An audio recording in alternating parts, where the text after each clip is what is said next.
Hello everyone, स्वागत है आपका यूट्यूब चैनल पे। आज के इस सेशन में हम डिस्कस करेंगे कुछ और numerical based on economic function.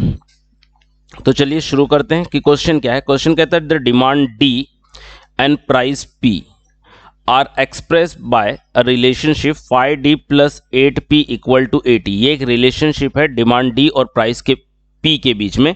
तो एक्सप्रेस डिमांड फंक्शन, तो हमें क्या एक्सप्रेस करना है? डिमांड फंक्शन एक्सप्रेस करना है कि डिमांड फंक्शन क्या होगी एंड टोटल रेवेन्यू फंक्शन क्या होगी इन टर्म्स ऑफ डी के टर्म्स में, मतलब डी के फंक्शन में मुझे बताना है टोटल रेवेन्यू क्या होगा and find their values at D equal to 2 पे उनकी वैल्यू फाइंड आउट करनी है। तो हम जब पढ़ रहे थे इकोनॉमिक फंक्शन तो हमने देखा कि demand is represented as P equal to F of D. हालांकि हम सभी जानते हैं कि demand is a function of price होता है, पर जब इकोनॉमिक फंक्शन हम पढ़ रहे हैं तो हम किस तरह से रिप्रेजेंट करते हैं? P equal to F of D, मतलब P एक साइड अकेला होना चाहिए और बाकी जो दूसरे साइड जो टर्म होने चाहिए वो कांस्टेंट के साथ और या किसी भी रिलेशन के साथ वहां पर D होना चाहिए। तो since 5d plus 8p equal to 50 ये रिलेशनशिप हमें दी है, तो हमें क्या करना है? p को एक साइड रखना है। जब भी हमें डिमांड फंक्शन रिप्रेजेंट करने को कहा है, p को एक साइड अकेला रखना है, बाकी सारे टर्म्स को दूसरे साइड ट्रांसफर कर देना है। तो यहां पर अगर मैं इसे ट्रांसफर करूं, अगर p को अकेला रखना चाहूं तो मैं लिख दूंगा 8p equal to 50 minus 5d, क्योंकि मैंने 5d को उधर ट्रांसफर किया तो माइनस हो गया। अब मुझे p अकेला चाहिए, p अकेला चाहिए तो क्या हो जाएगा यहां पर? p equal to 50 minus 5d जो भी कंटेंट है यहां पर होल डिवाइड बाय 8। तो ये क्या हो गया? हमारा डिमांड फंक्शन हो गया। अब हमें इस डिमांड फंक्शन की वैल्यू कितने पे फाइंड करनी है? d इक्वल टू 2 पे। तो at d equal to 2, at d equal to 2 पे p का वैल्यू क्या मिलेगा? p इक्वल टू क्या मिलेगा मुझे? जस्ट इस ऊपर डिमांड फंक्शन में जहां पर भी d दिख रहा है आप 2 पुट कर दीजिए, तो कितना आ जाएगा? 50 minus 5 into 2 whole divide by 8। तो क्या हो जाएगा? 50 माइनस 5 टू ज़ा 10 होल डिवाइड बाय 8। तो आपको मिलता है यहां पर 50 माइनस 10 40 मिलेगा, 40 डिवाइड बाय 8। तो आपको p का वैल्यू मिल जाएगा 5। तो at demand d equal to 2 p equal to 5। अब अगला यहां पर क्या कहा गया? Total revenue function in terms of d। Okay, तो we know that the revenue is equal to price into demand. Revenue क्या होता है? Price into demand. अब p का वैल्यू अभी हमने फाइंड आउट किया है, तो p का वैल्यू क्या है हमारा? p का वैल्यू है 50 minus 5d, 50 minus 5d whole divide by 8। ये d है, एक्चुअली मैं इसे करेक्ट कर देता हूं ताकि कंफ्यूजन ना हो आपको। तो ये जो वैल्यू है इसको आपको किससे मल्टीप्लाई कर देना है? d से मल्टीप्लाई कर देना है। तो d से मल्टीप्लाई करेंगे तो आपको क्या मिल जाएगा? 50d minus 5d square whole divide by 8। तो ये क्या है? आपका revenue function in terms of d। अब आपको इस रेवेन्यू फंक्शन की वैल्यू कितने पे निकालनी है? At d equal to 2। तो at d equal to 2, at d equal to 2 आपको रेवेन्यू फंक्शन क्या मिलेगा? r equal to 50 into 2 minus 5 into 2 का स्क्वायर होल डिवाइड बाय 8। तो 50 इंटू 2 कितना हो जाएगा? 100 माइनस 2 का square 4, 4 into 5 20 whole divide by 8। तो 100 माइनस 20 हो जाएगा 80 होल डिवाइड बाय 8। तो दिस इज द 10। तो revenue is equal to, revenue r equal to 10 हो जाएगा एट d इक्वल टू 2। तो चलिए अब नेक्स्ट क्वेश्चन की तरफ चलते हैं। अगला क्वेश्चन क्या है? अगला क्वेश्चन है the manufacturer produces the x packet. Manufacturer है वो x packets of the biscuit per day produce करता है। The fix cost is ₹100 per day. Fix cost कितना है? 100 है पर डे का। And the cost of manufacturing is 18 per packet. 18 per packet उसकी क्या है? मैन्युफैक्चरिंग कॉस्ट है। डिस्ट्रीब्यूशन चार्ज कितनी है? 2 पर पैकेट, ₹2 पर पैकेट है। Find the total cost function, आपको कॉस्ट फंक्शन फाइंड आउट करनी है। Also find the average cost function and their value at x equal to 50। तो यहां पर तो सबसे पहले हमारे पास क्या है? x equal to number of packets of biscuits per day. तो सिंस मैन्युफैक्चरिंग कॉस्ट क्या है? 18 पर पैकेट। एक पैकेट बनाओगे तो 18 रुपए खर्चे जाते हैं। तो आप कितने पैकेट बना रहे हो? आप बना रहे हो x पैकेट ना, क्योंकि ये तो क्वेश्चन में ही लिखा है कि आप x पैकेट्स बना रहे हो। तो therefore manufacturing cost for the x packets कितना हो जाएगा? ₹18x हो जाएगा। ₹18x हो जाएगा। अब डिस्ट्रीब्यूशन चार्ज की बात हो रही कि ₹2 पर पैकेट। एक पैकेट का ₹2 है डिस्ट्रीब्यूशन चार्जेस। और आप कितने पैकेट बना रहे हो? x पैकेट बना रहे हो। तो आपकी जो डिस्ट्रीब्यूशन चार्जेस हो जाएगी वो हो जाएगी ₹2x। और आपकी जो फिक्स कॉस्ट है वो तो क्वेश्चन में बताएगी ₹1000।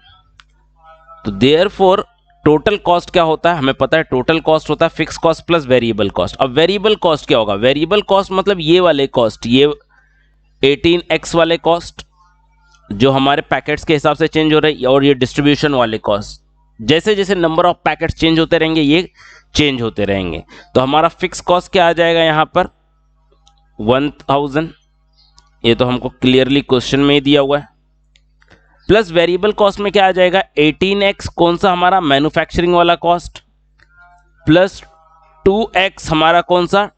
डिस्ट्रीब्यूशन वाला कॉस्ट। तो अगर इन दोनों को प्लस कर देंगे तो कितना आ जाएगा? 1000 प्लस ये कितना आ जाएगा?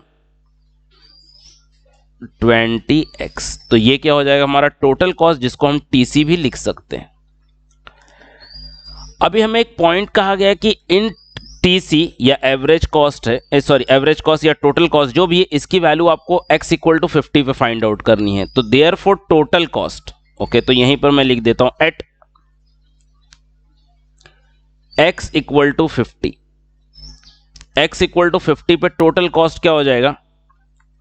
Total cost TC is equal to, क्या कर देंगे? जहां पर भी x दिख रहा है वहां पर 50 पुट कर देंगे। तो 1000 प्लस 20 इंटू 50। तो 20 इंटू, ये तो 1000 है ही, अगर 20 इंटू 50 किया तो भी कितना आ जाएगा? 1000 आ जाएगा। तो ये कितना हो जाएगा? 2000 टोटल कॉस्ट हो गया अगर मैं 50 यूनिट्स प्रोड्यूस करता हूं। ये मेरा टोटल कॉस्ट आ गया। अब आपको एवरेज कॉस्ट बतानी है। तो एवरेज कॉस्ट क्या होता है? तो एवरेज कॉस्ट का फॉर्मूला होता है total cost divide by x. तो पहले तो इसका फंक्शन फाइंड आउट कर लेते हैं।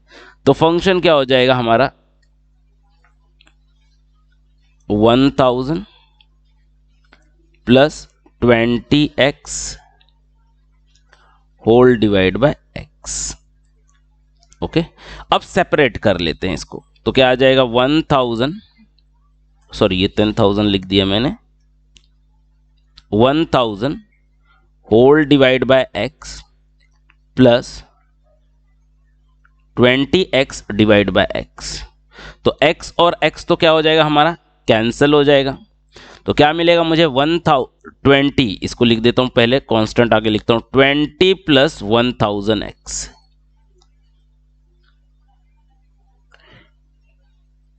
ये मेरा क्या आ गया? एवरेज कॉस्ट, जिसको मैं AC लिख देता हूं।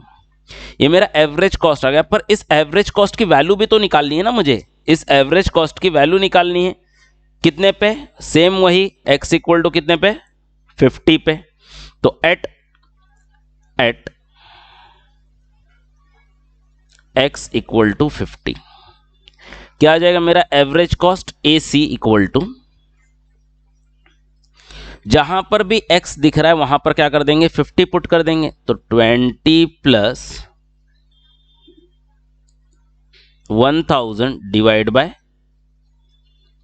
50। तो 0 0 कैंसिल हो गया, 5 1 जा 2 ज़ा 20, 20 प्लस 20 कितना हो गया 40। तो मेरी एवरेज कॉस्ट कितनी आ जा रही है एट x इक्वल टू 50 पे 40। So I hope it is clear to all. चलिए अगले क्वेश्चन की तरफ चलते हैं। अगला क्वेश्चन है the total cost is given by a function c equal to 200 plus 20x and the revenue मतलब उस प्रोडक्ट को या क्वांटिटीज को बेचने के बाद जो पैसा मिला है okay that is selling price multiplied with demand. तो कितना रेवेन्यू है 800 प्लस 5x ओके तो वो भी क्वांटिटी के फंक्शन के फॉर्म में दिया है। तो find the point of no profit no loss okay तो इसको ब्रेक इवन पॉइंट भी कहा जाता है, हमने ऑलरेडी डिस्कस कर चुके थे। ब्रेक इवन पॉइंट पे अगर आपको कहा जाए find the point of no profit no loss करके ना लिख के ऐसा कहा जाए तो फाइंड बीईपी, तो ब्रेक इवन पॉइंट अगर फाइंड आउट करना है तो ये वही पॉइंट होता है जहां पर आपको ना प्रॉफिट हो रही है ना लॉस हो रही है। तो यहां पर शुरुआत कैसे करेंगे, सॉल्यूशन की शुरुआत होगी okay we know that at no profit no loss at no profit comma no loss. जब आपको प्रॉफिट भी ना हो लॉस भी ना हो तो इसका मतलब क्या होता है आपका रेवेन्यू और आपकी कॉस्ट दोनों बराबर है, मतलब जितने में आपने खरीदा उतने में ही आपने बेचा है। तो रेवेन्यू कितना है आपका रेवेन्यू तो है 800 प्लस 5x और आपका कॉस्ट कितना है, आपका कॉस्ट है 200 प्लस 20x। तो सेम टाइप के लोगों को सेम टाइप के फंक्शंस टर्म्स को साथ में रखते हैं। तो ये 5 उधर ट्रांसफर कर देंगे 200 यहां पर ट्रांसफर कर देंगे तो कितना आ जाएगा 800 minus 200 equal to 20x minus 5x। तो यहां पर ये कितना हो जाएगा, ये तो हो जाएगा 600 और यहां पर हो जाएगा 15x। तो देयरफॉर x क्या हो जाएगा, x equal to 1600 divide by 15। तो आई थिंक 14 का 4 टाइम्स जाता है 60, तो x इक्वल टू 40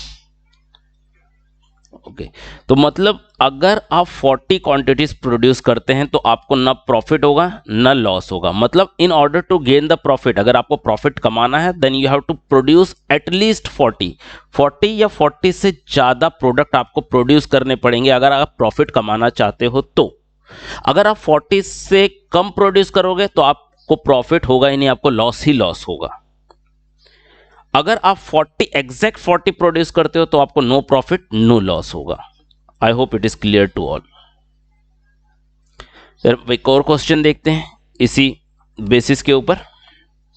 क्या क्वेश्चन कह रहा है, a manufacturer makes toys and weekly total cost is given by this function c equal to 1200 plus 40x okay if each toy is sold at ₹60। मतलब हर एक टॉय जितना प्रोड्यूस हो रहा है, कितना टॉय प्रोड्यूस कर रहे हैं हम, x टॉय प्रोड्यूस कर रहे हैं। क्यों, क्योंकि ये कॉस्ट के फंक्शन से क्लियरली इंडिकेटेड है कि 1200 इसका फिक्स कॉस्ट है और 40 इंटू एक्स इसका वेरिएबल कॉस्ट है, जिसमें x क्या करता है, क्वांटिटी रिप्रेजेंट करता है। क्यों, बिकॉज हम डिस्कस कर चुके हैं कि कॉस्ट जो फंक्शन होता है क्वांटिटी का होता है। तो find the number of unit to be produce and sold for no loss. यहां पर नो लॉस बोला गया है तो नो लॉस का मतलब रिलेशन आप समझो, नो लॉस नो प्रॉफिट, ना तो लॉस से ना प्रॉफिट। मतलब बीईपी फाइंड करना है या उसके ऊपर के क्वांटिटीज हमें फाइंड आउट करनी है।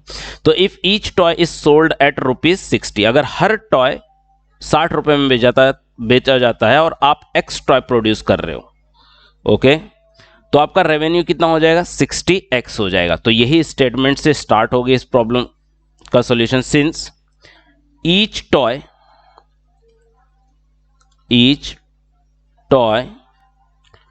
Is sold at the rate ₹60, 60 रुपए का बेचा जाता है। Therefore revenue equal to 68 okay so therefore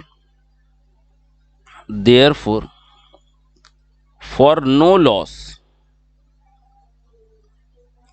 for no loss क्या हो जाएगा, revenue R is equal to cost C. तो रेवेन्यू कितना है आपका, आपका रेवेन्यू तो 60x है और आपकी कॉस्ट कितनी है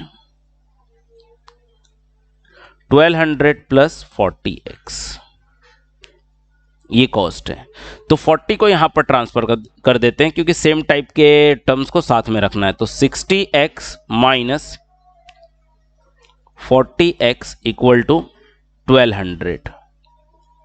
तो कितना आ जाएगा 60 minus 40 I think 20 equal to 1200। तो x is equal to 1200 divide by 20। So 0 0 cancel हो जाएगा और x इक्वल टू फाइनली क्या मिलेगा हमें 60। तो ये क्या रेफरेंस क्या सिग्निफाई करता है कि in order to avoid the loss the manufacturer should produce at least 60 quantities, कम से कम उसको 60 क्वांटिटी प्रोड्यूस करनी चाहिए, मतलब 60 से ज्यादा प्रोड्यूस करनी चाहिए फॉर नो लॉस। ओके, तो देयरफॉर आप फाइनल आंसर क्या लिखोगे, therefore for no loss of 60 units should be produced, 60 units should be produced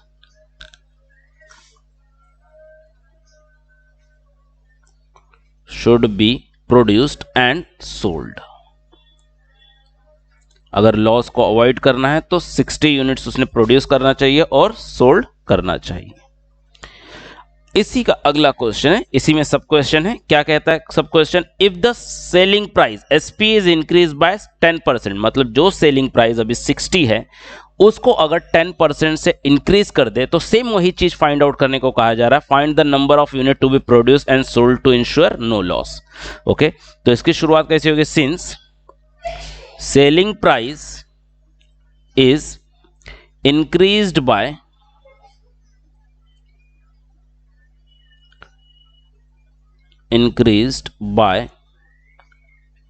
10%, तो देयरफॉर न्यू सेलिंग प्राइस क्या हो जाएगी, न्यू सेलिंग इंक्रीज हो रहा है, मतलब जो पहले वाला 60 रुपीज था वो तो रहेगा ही रहेगा, जो पहले वाला 60 रुपीज था वो तो रहेगा ही रहेगा, पर इसका 10%, तो 60 का 10%, तो 60 इंटू 10 डिवाइड बाय 100, एक जीरो इधर से, एक जीरो, तो 60 प्लस 6 बचा।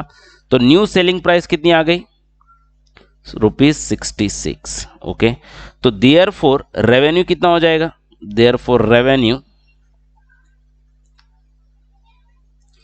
रेवेन्यू आर इक्वल टू कितना हो जाएगा आपका 66x हो जाएगा। तो आपका रेवेन्यू हो गया। तो at for no loss, loss ना हो इसके लिए क्या होना चाहिए, revenue is equal to cost price. तो यहां पर रेवेन्यू कितनी है आपके 66x, पर कॉस्ट प्राइस तो वही है जो पहले थी 1200 प्लस 40x। तो यहां पर फिर से अगेन ट्रांसफर कर देंगे, तो 66x माइनस 40x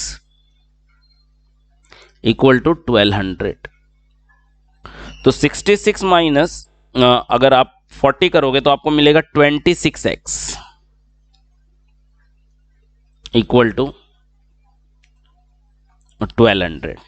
तो अगर आप 1200 को डिवाइड करते हैं 26 से तो आपको मिलता है 46.15। तो इसको जस्ट मैं अप्रॉक्स करके अगर लिख दूंगा, जैसे 1200 डिवाइड बाय 26 लिख देता हूं पहले ताकि आप कैलकुलेशन कर लो। तो आपको x इक्वल टू अप्रॉक्स मिलता है 46.15, जिसको अप्रॉक्सीमेट में 47 यूनिट्स कर देता हूं। ओके, तो यहां पर फाइनल आंसर क्या आएगा, therefore for no loss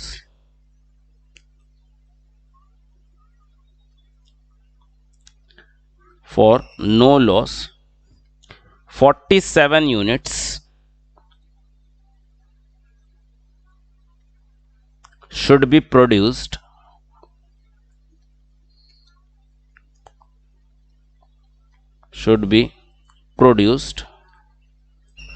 and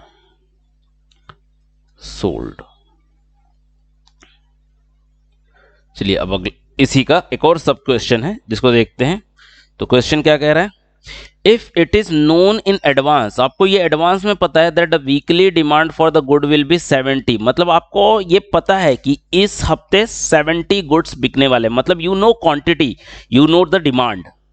find the selling price of the toys to ensure no loss. अब आपको सेलिंग प्राइस पता करना है। तो सबसे पहले क्या है, आपको कॉस्ट फंक्शन दिया हुआ है। ओके, तो वी हैव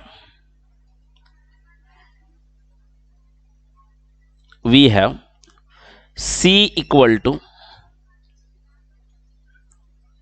1200 प्लस 40x। तो therefore at x equal to 70। क्यों? क्योंकि डिमांड पता है आपको क्वांटिटी पता है कि इतनी ही इस हफ्ते बिकने वाली है, तो जितनी इस हफ्ते बिकने वाली है उतनी ही तो आप प्रोड्यूस करेंगे। तो उसका कॉस्टिंग कितना आ जाएगा, C equal to 1200 plus 40 into 70। तो कितना हो जाएगा, 1200 प्लस 40 इंटू 7, 40 इंटू 77 नहीं 70, तो 2800।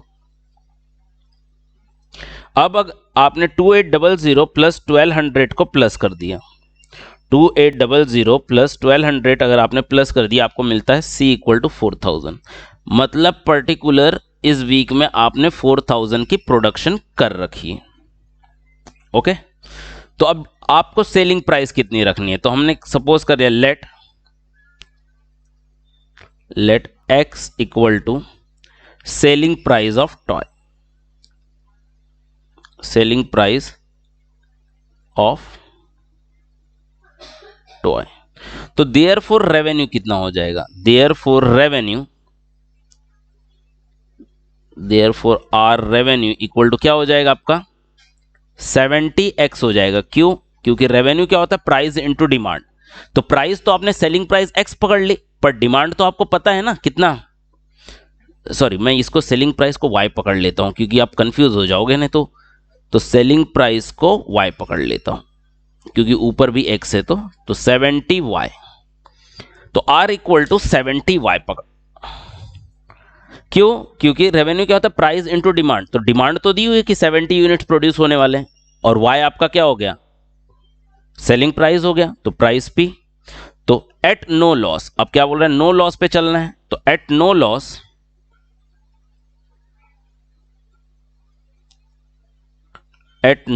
क्या होता है, रेवेन्यू इक्वल टू कॉस्ट होता है। तो रेवेन्यू कितना है आपका रेवेन्यू है 70y। ओके, आपकी कॉस्टिंग कितनी है, आपकी कॉस्टिंग है 4000 की। तो देयरफॉर y इक्वल टू क्या हो जाएगा, 4000 डिवाइड बाय 70। अब 4000 को अगर 70 से डिवाइड करेंगे हम तो कितना आ जाएगा 57.14। तो y इक्वल टू 57.14। तो फाइनल आंसर क्या रखेंगे, the selling price of toy should be rupees 57.14. So that's all about the numericals on economic function. Thank you. If you like the video, please share with your friends and subscribe the channel if not. Thank you.